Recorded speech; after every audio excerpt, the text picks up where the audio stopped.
In this episode, Matthew Burrows, President of SkillsTx and a SFIA accredited consultant and assessor, speaks to us about SFIA and why he has built an online platform to support his clients. Although SFIA is used in nearly 200 countries, it is unknown to many organizations. Matthew makes a distinction between knowledge, skills proficiency and competencies, and the importance of treating individuals as much more than their job description. But unfortunately, too few organizations know how much more. He explains how accurate data facilitates more accurate decision-making and assists in plugging skills gaps. It saves considerable time and money on training and recruitment by focusing training on known gaps in knowledge and helping existing employees reach their full potential. Despite or because of a working life spent around technology, Matthew summed it up with, "It's all about people and skills, no matter how clever we are with the tech." Welcome to this episode of Implementing Best Practice in Business. We are here to help you and your organization understand and implement global best practice to help you face the business challenges of today. Join me, Richard Pharro, CEO of APMG International, in talking to leaders and practitioners who have applied these frameworks and practices to boost their productivity. They're here, willing to share their knowledge and experience to help you learn from them so you can do the same to make you more competitive in today's market. My guest today is Matthew Burrows. I see Matthew as a modern Renaissance man with skills ranging from management to music and much in between. In his early career, he was involved in IT operations and project management, when he was a frequent contributor to service management and project management standards and publications. Matthew served as president of the Institute of Service Management and is recognized as an international thought leader. Since 2010, Matthew has been a member of the SFIA Council and is their global design authority. In 2015, he decided to help organizations deal with their skills gap, so he pivoted his business to focus on SFIA and has become one of the leading SFIA partners. Matthew works with companies and governments, looking at how they can improve their digital skills and increase the maturity of their organizations. He also helps them develop strategies to find, train, retain people involved in digital, ICT, cyber, and indeed any other technology-focused profession. Welcome, Matthew. Hi, Richard. Nice to talk to you. Matthew, what is SFIA? What is it? And in particular, why did you have to build an online platform to help people understand it and to use it?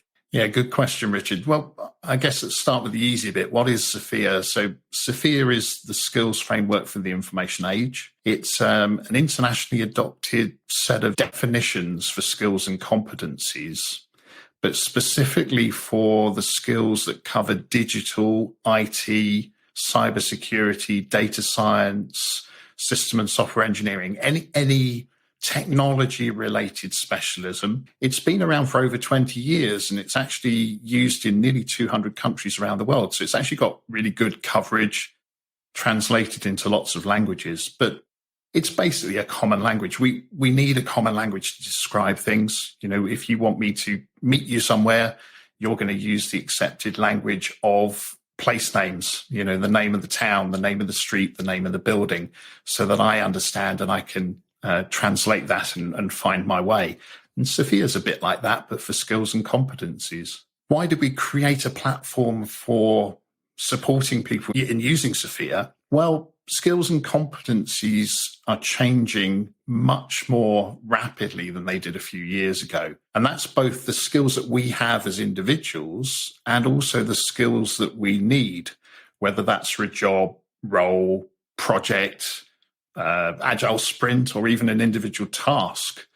So actually trying to maintain those two data sets, what skills we have, what skills we need, in a spreadsheet is just completely impractical. So that's where we created the SkillsTx platform. It was really based on what we did as SFIA consultants, helping customers, but moving to a situation where they could help themselves and they could do it themselves. Keep skill profiles up to date when skills change, update their skill requirements, and so on. So I'm intrigued by this, Matthew. So SFIA's been around for 20 years. It's used in over 100 countries. So when you talk to a new client that's never heard of SFIA, do they ever tell you why they haven't already adopted it, bearing in mind on how widespread it currently is? Yes, absolutely. Well, actually, it's nearly 200 countries, Richard. So I think last time we checked, it was something like 186, 190 something. It's pretty widespread. But actually, part of the reason that people don't adopt it is because they haven't heard of it. And that's really because actually the organization, the SFIA Foundation that organizes the framework, is a not-for-profit organization. And most people that use SFIA can use it freely, or they don't pay a lot to use it. So actually that means there's not a lot of marketing budget. So if you haven't happened to come across SFIA, then you're ignorant about it. You just don't know it's there. If you don't know it's there, you're not going to use it. So that's one of the main reasons people don't use it, is they just haven't heard of it. But for those that have heard, then actually their reasons for not adopting it yet are quite often that it hasn't risen to the top of their priority list. They sort of recognize that we need to do something about people and skills. It's not always about the technology, but actually they're under a lot of pressure. And they quite often say to me, well, yeah, we'll do something a bit later, but we need to finish this digital transformation project first, or we need to complete this reorganization. And the sad thing is that actually, if they had the data on what skills they have and what skills they need, and they'd already adopted SFIA, that digital transformation, that project, that reorg would be much easier to do. So you say it would have been easier to do. How easy is it for an organization to, I don't know what the right word is, to use SFIA, to adopt SFIA?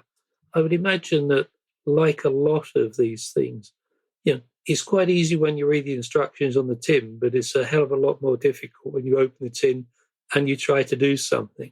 So how easy is it? Well, the good news is it's much easier than most people fear. It's extremely easy to get hold of the SFIA framework. You can download it from the SFIA Foundation website, download the PDFs, you can see all of the content there. But like most frameworks and tools, it is possible to use it badly if you're not careful. So the good news is that there's actually lots of help available to help you use it well and to get maximum value from SFIA. You can do it all yourself. You can get some help from a SFIA-based tool. You might want to supplement it with a bit of SFIA training, which is available, or some professional services support from SFIA accredited partners and consultants. It depends on your implementation preferences, but because it's much easier than most people think, and there's this material to make sure that you don't make the common mistakes, it's actually fairly simple. So once an organization has started the work to adopt SFIA, to roll SFIA out into their organization, what is the single most frequently cited benefit that people have? And I won't lead you with some suggestions that come to my mind. So what is the single most frequently cited benefit? Yeah, good question, because of course every organization's starting in a slightly different place. But actually, I guess if I were going to try and summarize it, it's actually knowing which skills and competencies you have. So actually having good, accurate data really allows you to make some much better decisions. Back to that sort of reference to navigation, if I'm plotting a route somewhere, if I don't know where I'm starting from, all of my options of routes are going to be wrong. So you've got to have a firm baseline. You've got to know what skills you have now. And that is the biggest benefit, because they will confirm the skills they thought they had. They will also find some skills that they didn't know they had in the organization. And a lot of those will be skills that they need. And now they know they've got them, they can use them. They know where they are. They don't need to go and try and seek them from outside. They also get a few shocks. They find out some skills they thought they had that actually they don't have. But it's much better them knowing that before that lack of skills causes a data breach or a project failure or something that makes the press, which it does tend to these days with technology-related failures. So that's the biggest benefit. That's in some ways not very tangible, knowing the skills, because it's about what do you do with that data. That's how you're going to get the value and the benefit. And actually, one of the biggest benefits is being able to hold on to your IT and technology professionals. Because when you think about why people leave organizations, the number one reason is the lack of development opportunities. And that's purely you're not giving them the visibility of what skills they need to be really good at the job they do now and to take that next step in their career path. So actually, if you do this right and you treat people as individuals with a unique set of skills and competencies, you identify their gaps by comparing their skills with what's needed for a role, job, or a project, and you put in place a good structured action plan that identifies which skills at which levels they need, then actually they can see the future, and they can see the future with your organization, and it tends to increase retention and reduce churn, and you have more productive and happier people, which means you can do more. That's very interesting, Matthew. I can always remember that wonderful phrase that said, I would rather invest in my people and lose them rather than not invest in my people and keep them. And from what you're saying, SFIA helps you to target the investment in people so they become even more productive for your organization and indeed more valuable in the wider workforce. Absolutely right, Richard. I mean, there are also other side benefits from that, of course. You will be able to focus your training a lot more. So you'll get bigger bang for your buck when it comes to your training budget, because you won't be sending people on the wrong courses, the ones that are for skills that they already have or are too high level and not at the right level for them. So it gives you benefit there. It also helps your recruitment process. If you can express what you need in terms of skills and competencies, that helps you to attract people with the right skills and competencies. It also gives you a much more unbiased approach to recruitment. It's not about who you know. It's about what competencies they have and whether they can do the role that you're recruiting them for. So much more objective, free from a lot of the biases that we otherwise might see. And of course, you can extend the use of SFIA further than that to managing your suppliers, your contractors, your vendors, whatever it might be, making sure they are bringing into play the skills and the competencies that you need from them.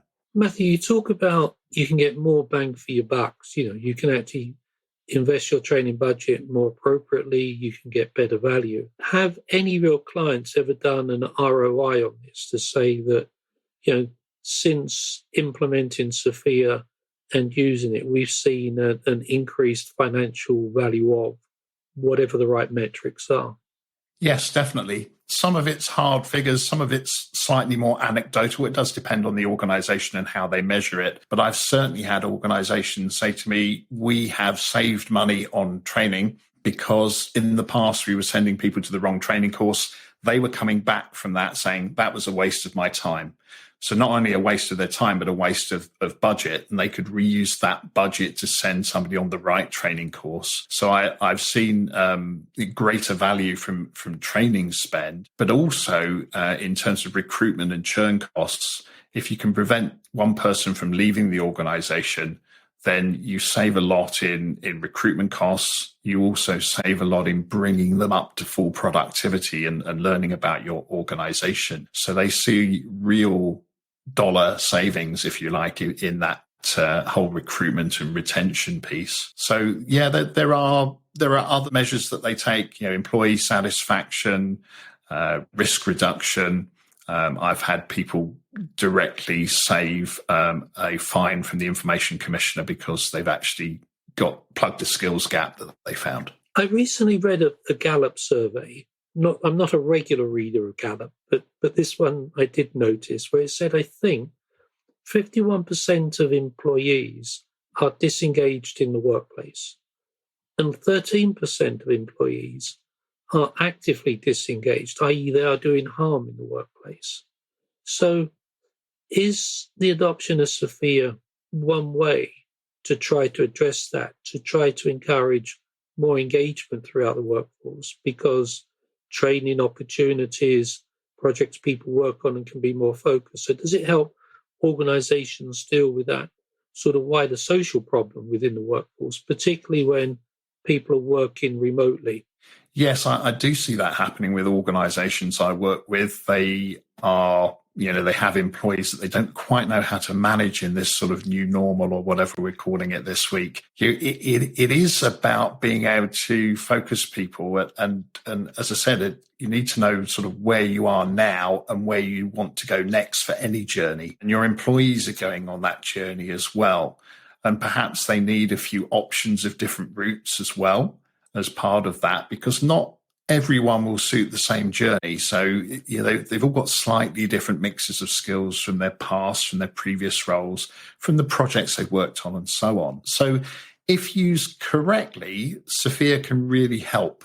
And the normal starting point is capture the existing skills. You need to avoid the common mistakes that I see of people treating an individual as their current job description.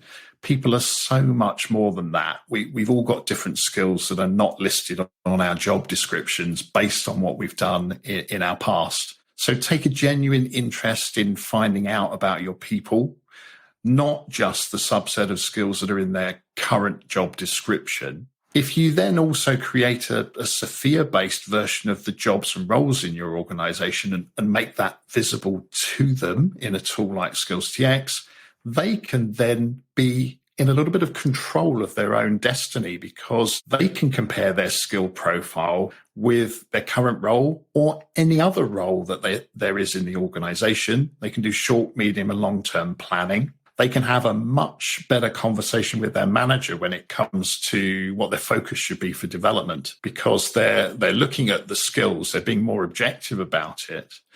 And one of the things that has been really useful recently is actually making a distinction between knowledge, theoretical understanding of something, which we quite often get through a training course, compared with skill proficiency, where we put that knowledge into practice and actually started to do some of the things that are being described by SFIA, right the way through to when we've completed our development in a particular skill and we're fully professionally competent. And those three distinctions have been quite revolutionary, and they're really helping a lot of people, because often, people go on a training course and they learn the knowledge, and somebody makes the incorrect assumption that they've completed their development. You can throw any task at them and they'll do it perfectly, and they haven't yet got the experience of doing it and the learning from actually applying it. So I'm finding that distinction is really helping individuals focus and feel more engaged in their development planning, but also the organizations to have a much better relationship with their people. That's quite interesting about personal development and that move from knowledge through skill to competence. One of the problems I always think there is with a number of frameworks and a number of maturity models is everyone always thinks they have to be at the top. And if you tell somebody you only need to be level 2 out of level 5, they look at you in great horror, saying, how can you possibly say that? I mean, how is SFIA structured? I mean, how many skills or competencies are there? How many levels are there? And is it the case that everyone needs to be at level 6 or level 7 or whatever it is? Or is it the case that there's an appropriate level, regardless of what you are, somewhere on the SFIA framework? Yeah, very good question. The SFIA framework has got 121 skills in the current version 8, and it has a 7-level structure. So each of those 121 skills are described at one or more of those 7 levels.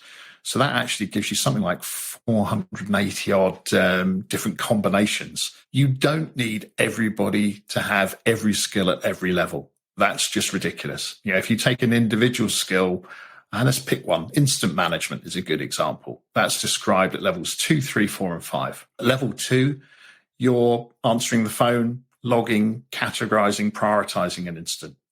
The next level up, level 3, you might be collecting data and trying to resolve it. Level 4, you might be helping to supervise and make sure people are following the process and then putting in place the resolutions. And at level 5, you might be managing that process. So you imagine a service desk manager, they're probably practicing that skill at level 5, but depending on the organization, that might be the only level they're practicing that skill at. And you perhaps only need one person doing that, one service desk manager. The other people on the service desk don't necessarily need to practice that skill at that level. They're probably practicing at levels 2, 3, and 4, or one or more of those levels. But for another organization where perhaps the service desk is quite small, they might have a situation where the service desk manager, when things are busy, they might need to pick up the phone and start logging and categorizing calls. And therefore, their job description might include that skill at all 4 levels, 2, 3, 4, and 5. So SFIA is really flexible as long as you appreciate that actually it's not a need to automatically go up to the next level of a skill. You do activity as part of your normal working pattern at maybe different levels of skills at different points during the day. So you need that experience, but not everybody needs all the same skills at the same levels. Matthew, you and I read a lot about the national skills gap, that the country needs 600,000 more people in IT, or it needs so many more tens of thousands of people in cyber. I'd like you to sort of give your own view of this. If there was a national program that people could actually complete a SFIA assessment to say what their true skills were, do you think something like that could help close that skills gap? Do you think there's enough people that have got skills that are transferable and usable that organizations don't recognize because they don't have the appropriate academic qualifications or the experience to date? So could SFIA be a national program to really understand what a country's skills and capabilities are? It definitely can, because that's exactly what I've been doing in a number of different countries around the world.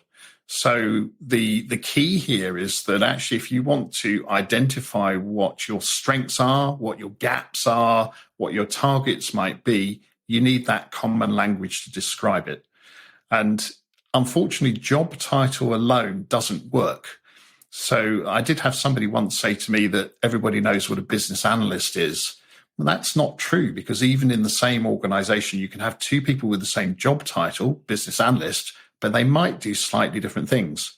One of them might spend 100% of their time gathering requirements for solutions and documenting them, writing a requirement specification. I've certainly seen that with a lot of business analysts. But then in the same organization, I've seen somebody with that same job title who do that same activity, but they also contribute to the business case. They also write the acceptance criteria for the user acceptance testing and do a couple of other things.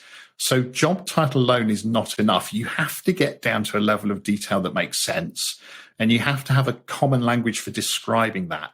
So everyone can say, well, actually, we've got a gap in, program management at level 6, and we've got a definition for that, a common accepted definition that actually holds water internationally. And in this world, we can't afford to have something that only makes sense within our organizations, or indeed only makes sense within our country.